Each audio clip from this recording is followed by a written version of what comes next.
Hello, BookTube. Welcome back to the History Shelf. I am your host, Peg. I hope everyone had a very safe, happy, fun, relaxing 4th of July weekend. I know I did. Had some good times, but I was also working. I had some deadlines for book reviews. So a productive weekend, but had some good times and ate some good food. And I hope you guys did the same. Purpose of this video today is new books. I usually try to wait until I have a big pile of new books that have crossed the threshold here at the History Shelf and to share with you guys, to show you what I'm looking at as far as possible review and sharing with you guys. So let's just dive right in, shall we? All right. So again, these have been collected over the last few weeks. We've got some fiction, but we also have mostly history and biography. Let's start with history, shall we? Okay, this came out originally in the UK. You guys know I've been on a kick lately with my espionage and my spy stuff and Cold War espionage. But this recently had a American release put out by the New Press. And this is Spies, Lies, and Exile. The extraordinary story of Russian double agent George Blake, who was part of the Cambridge 5 spy ring. This is by Simon Cooper. Again, it originally came out across the pond.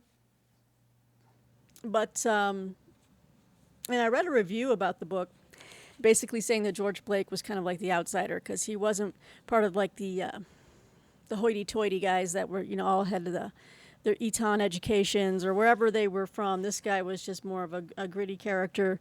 I guess they would have considered him lower class or something like that. But I was intrigued by the guy, so I was interested in taking a look at this. So let me just read real quick. It says, a few Cold War capers approach the sheer daring and treachery of the spy George Blake's. After fighting in the Dutch resistance during World War II, Blake joined the British spy agency MI6 and was stationed in Seoul, Korea. Taken prisoner after the North Korean army overran his post in 1950, Blake later returned to England to a hero's welcome, carrying a dark secret. While in a communist prison camp, he had secretly switched sides to the KGB. As a Soviet double agent, Blake betrayed uncounted Western spying operations, including the storied Berlin Tunnel, the most expensive covert project ever undertaken by the CIA and MI6. Blake exposed hundreds of Western agents, 40 of whom were likely executed. After his unmasking and arrest, he received, for that time, the longest sentence in modern British history.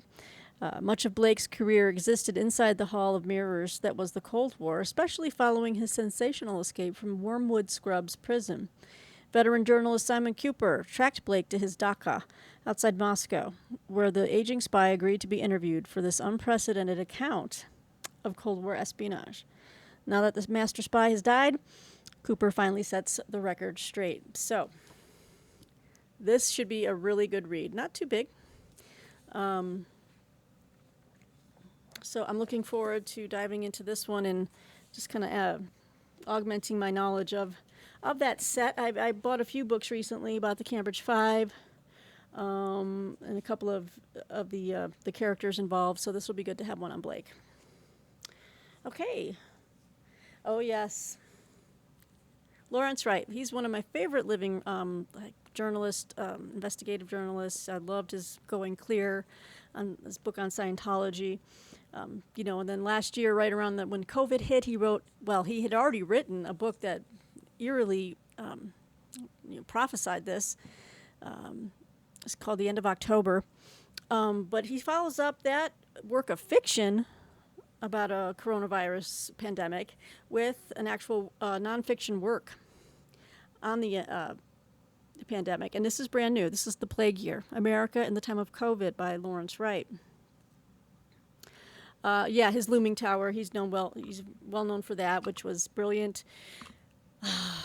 Going Clear, I read another one of his. I can't remember the, let me see, I got it right here.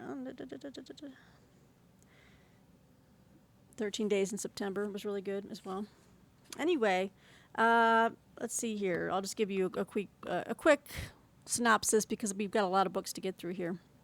It's an unprecedented, momentous account of the COVID-19 pandemic, its origins, its wide-ranging repercussions, and the ongoing global fight to contain it. Wright takes us inside the CDC, where a first round of faulty test kits lost America precious time. Inside the halls of the White House, where Deputy National Security Advisor Matthew Pottinger's early alarm about the virus was met with confounding and drastically costly skepticism. Into a COVID ward in a Charlottesville hospital, with an idealistic young woman doctor from the town of Little Africa, South Carolina, into the precincts of prediction specialists at Goldman Sachs, inside the human body, diving deep into the science of how the virus and vaccines function. That will be helpful. With an eye-opening detour into the history of vaccination and of the modern anti-vaccination movement. And in this full accounting, Wright makes clear that the medical professionals around the country who've risked their lives to fight the virus reveal and embody an America in all its vulnerability, courage, and potential. So this is put out by Knopf. Sorry for the glare.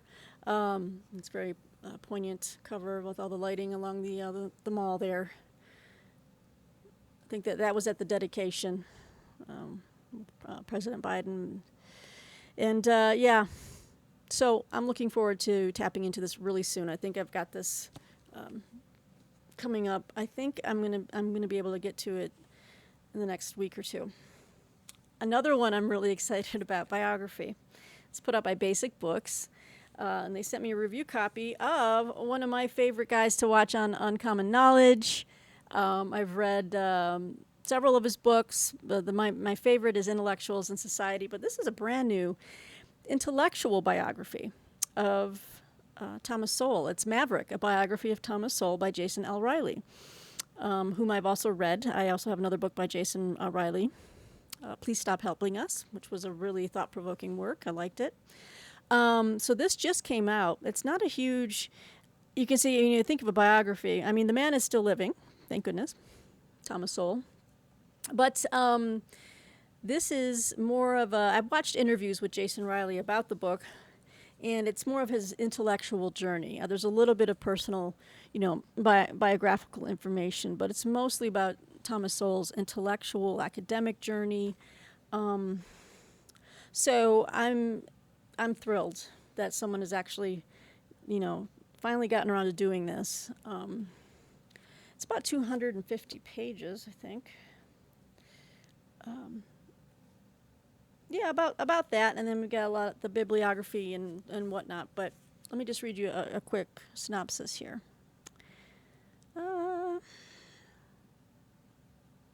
In this first ever biography of Thomas Sowell, Wall Street Journal columnist Jason L. Riley gives this iconic thinker his due in response to his detractors. Maverick showcases Sowell's most significant writings and traces the life events that shaped his ideas and resulted in a black orphan born in the Jim Crow South going on to graduate from Harvard, earn a Ph.D. under Milton Friedman at the University of Chicago, teach economics at Cornell and UCLA, and spend the past 4 decades as one of America's foremost public intellectuals. And there's our author is Jason L. Riley. And it's definitely going to be a pro-Sowell book. I mean, Jason Riley is a very big fan of Thomas Sowell, so I'll keep that in mind as I'm reading it. But I'm intrigued to read about, Thomas Sowell's journey, his intellectual journey, his academic career. So very excited for this. Thank you, Basic Books. I think these two are the ones that I'm going to be getting to first. Yes. Oh, this one, no, this is not a review. Okay. That's one I bought. Okay. And then I got a couple of university press books. Yes, I was contacted by the University of Wisconsin and wanting to know if I might be interested in this book here, which I am. This is Last Train to Auschwitz, The French National Railways and the Journey to Accountability by Sarah Federman, sorry, that should be it. That's a naked dust jacket there. Yeah, University of Wisconsin Press. A few months ago, when I was deep into some reading on, when was I? I was reading just about the Vichy France regime and French regime. There was another book about just what French Jewish intellectuals had to undergo during, I think it was the Third Republic. I think second, maybe I think it was the second into the third. But anyway, and just how much they knew about what was going on. And so when I was presented with this book, I was like, I think this kind of ties in. Now, it's taking it from a stance of, the national railways and how they were used or marshaled to, in that horrible process, of deporting Jewish people to the concentration camps. But let me read from the back of the book real quick. In the immediate decades after World War II, the French National Railways, otherwise known as SNCF, was celebrated for its acts of wartime heroism. However, recent debates and litigation have revealed the ways the SNCF worked as an accomplice to the Third Reich and was actively complicit in the deportation of 75,000 Jews and other civilians to death camps. Sarah Federman delves into the interconnected roles, perpetrator, victim, and hero, the company took on during the harrowing years of the Holocaust. Interesting. Grounded in history and case law, Last Train to Auschwitz traces the SNCF's journey toward accountability in France and the United States, culminating in a multi-million-dollar settlement paid by the French government. Interesting. I did not know about this. The poignant and informative testimonies of survivors illuminate the long-term effects of the railroad's impact on individuals, leading the company to make overdue amends. In a time when corporations are increasingly granted the same rights as people, Fetterman's detailed account demonstrates the obligations businesses have to atone for aiding and abetting governments in committing atrocities, highlighting the necessity of corporate integrity. So that's another angle I am really intrigued by. It's actually a call for, so it's not only an act of history or a study of history, but it's calling for corporations to be held accountable, and they should be, for conspiring with, heinous acts of inhumanity, and and dealing with war criminals and just criminals in general. They should be held to account. So, yes, I was very happy to get this. And then another book. Oh, that was the one. Okay, that was the one I was. Okay, yeah, that was from Wisconsin Press. This one I think I had requested a long time ago. I think it got lost in the shuffle. So when I got it, I'm like, oh yeah. Yeah, because this was published back in March. Oh, okay, yeah, it was March, and I just recently got it. March 2nd. And this is from the University of Nevada Press. And this is Saints, Sinners, and Sovereign Citizens, the Endless War Over the West's Public Lands. And I've just been really intrigued by the topic. It says here, the grazing rights battle between Nevada rancher Cliven Bundy and the federal government, resulting in a tense armed standoff between Bundy's supporters and federal law enforcement officers, garnered international media attention in 2014. I remember that. Yep. Saints, Sinners, and Sovereign Citizens, say that 5 times fast, places the Bundy conflict into the larger context of the Sagebrush Rebellion and the long struggle over the use of federal public lands in the American West. Author, and yes, sorry, I didn't say the author's name, John L. Smith. Author John L. Smith skillfully captures the drama of the Bundy legal tangle amid the current political climate. Although no shots were fired during the standoff itself, just weeks later, self-proclaimed Bundy supporters murdered 2 Las Vegas police officers and a civilian. I don't remember that. In eastern Oregon, other Bundy supporters occupied the federal offices of the Malheur National Wildlife Refuge, and one of them died in a hail of bullets. Whoa. While examining the complex history of federal public land policies, Smith exposes both sides of this tangled story. He shows that there are passionate, true believers on opposite sides of the insurrection, along with government agents and politicians in Washington complicit in efforts to control public lands for their wealthy allies and campaign contributors. Well, why am I not shocked? With the promise of billions of dollars in with the promise of billions of dollars in natural resource profits and vast tracts of environmentally sensitive lands hanging in the balance, the West's latest range war is the most important in the nation's history. It says here, this masterful expose raises serious questions about the fate of America's public lands and the vehement arguments that are framing the debate from all sides. So, heck yeah, this sounds like kind of like current history.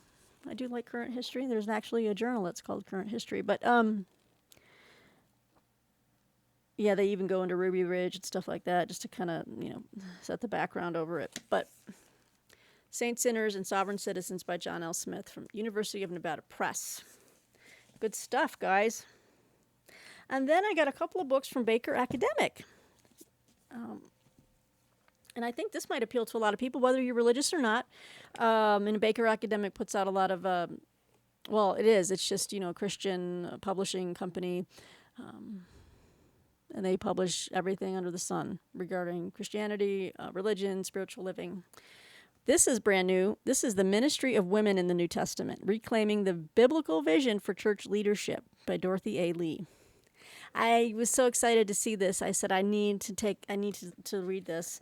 I'm finishing up my study of Jeremiah, the book of Jeremiah, and I've been debating on which book to start next. And I'm really drawn to this because I've always felt that, it's important for people to remember how revolutionary Christianity really was, and that, women were accorded,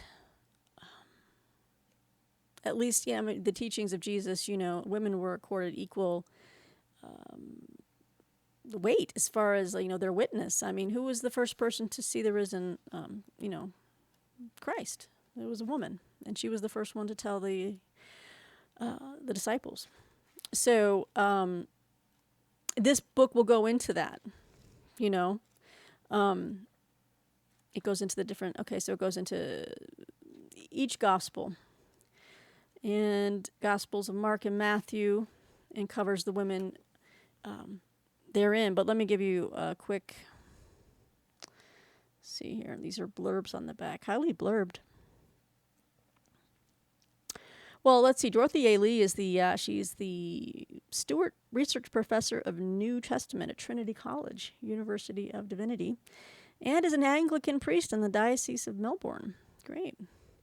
And she examines evidence from the New Testament and church tradition to show that women were not only valued as disciples, but also given leadership roles, which has implications for the contemporary church. Yes, indeed, it does. I mean, just read the letters of Paul, he's exhorting people to reach out to, and now, of course, I'm spacing on the names, but he tells people to reach out to these people or this woman because, they were well known in the community. They had some level of power or leadership and had the resources to help support the burgeoning movement. So I'm excited for the ministry of women in the New Testament from Baker Academic. Now, this one is going to be brand new to me because I only recently heard about this guy, and I think I heard about him through Johnny Keene's channel.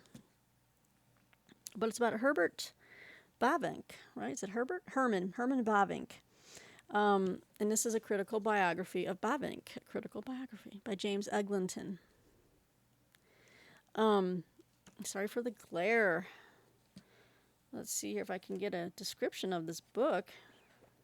Again, I am new to this person, but is he Dutch? What is he?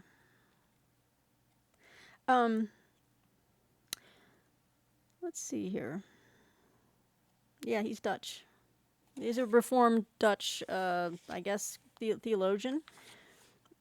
And this is just filled with the blurbs, so I don't have the pub sheet with me. Let me go ahead and just read one of these blurbs to you. In James Eglinton, Herman Bavinck has the biographer he so richly deserves, his own Scottish James Boswell.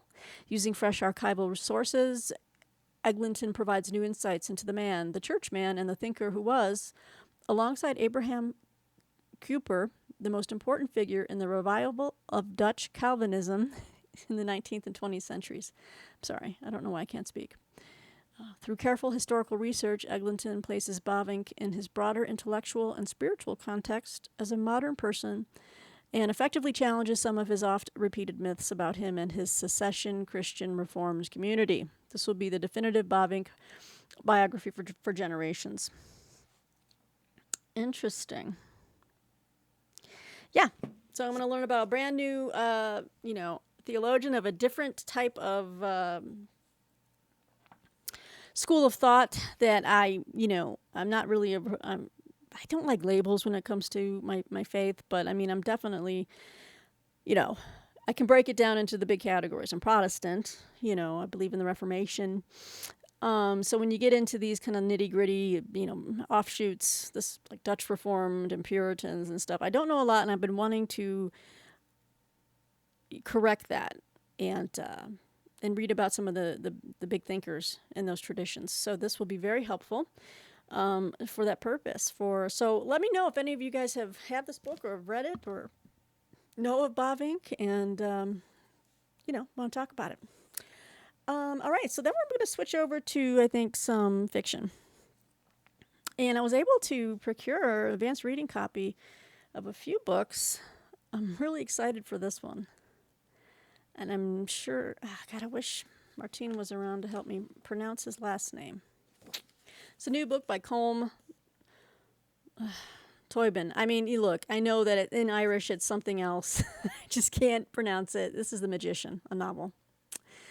This is coming out September 7th, and this is a fictional account of Thomas Mann, and I'm so excited by this. Colm Toibin's magnificent new novel opens in a provincial German city at the turn of the 20th century, where a boy, Thomas Mann, grows up with a conservative father, bound by propriety, and a Brazilian mother, alluring and unpredictable.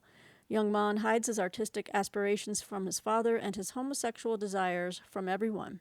He is infatuated with one of the richest, most cultured Jewish families in Munich and marries the daughter, Katja. They have 6 children. On a holiday in Italy, he longs for a boy he sees on a beach and writes the novella Death in Venice. He is the most successful novelist of his time, winner of the Nobel Prize in Literature, a public man whose private life remains secret. He is expected to lead the condemnation of Hitler, whom he underestimates. His oldest daughter and son, leaders of Bohemianism and of the anti-Nazi movement, share lovers. He flees Germany for Switzerland, France, and ultimately America, living first in Princeton, New Jersey, and then in Los Angeles. So in a stunning marriage of research and imagination, Toibin explores the heart and mind of a writer whose gift is unparalleled and whose life is riven by a need to belong and the anguish of illicit desire. So essentially, this book, The Magician, is a complex portrait of man, his magnificent wife, Katja, and the times in which they lived. First World War, the rise of Hitler, World War II, the Cold War, and exile. So it's bound to be talked about, reviewed everywhere, and at the top of the bestseller list, I'm imagining. So, yeah, really stoked to get an arc of that. Okay, so in a couple of other books here that are fiction, I got 2 books from Other Press.